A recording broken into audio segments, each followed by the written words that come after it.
হ্যাঁ বল। ঈশা তোকে ফোন করেছিল, দেখিস নি নাকি? কোথাও গিয়েছিলিস? হ্যাঁ আমি দেখেছিলাম। মেয়েটা কত চিন্তা করছে জানিস? তারপর ওকে ঘুরিয়ে ফোন করার প্রয়োজনও মনে করিসনি? না।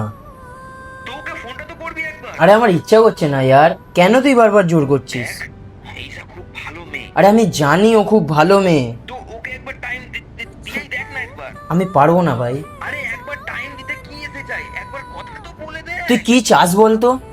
আমি চাই তুই ভালো থাক, আগের মতো আবার খুশি থাক। এমন সূর্যকে মানায় না ভাই।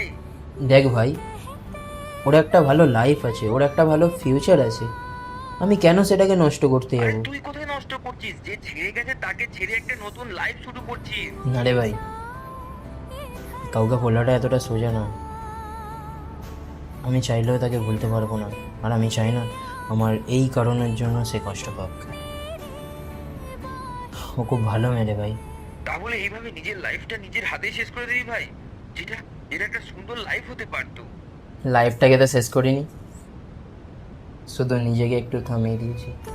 নিজের সবকিছু শেষ করবি, তাও ওই মেয়েটাকে ভুলতে পারছিস না? আর হয়তো পারবো না। একটা মেয়ে তোকে এত করে চাইছে, তার জন্য কিছুই ভাবছিস না? তাকে নিয়ে তুই ভাবছিস, যে তোকে নিয়ে ভাবেও না। তুই ওকে বারণ করে দে রে ভাই। কার জন্য ভাবছিস? ওই মেয়েটা যে তোকে ছেড়ে যাওয়ার আগে একবারও ভাবেনি। আমি ওকে কোনোদিনও ভুলতে পারবো না। এইভাবে বাঁচতে পারবি না ভাই, এইভাবে বাঁচা যায় না। শুনতে পাচ্ছিস? Hello, hello, hello.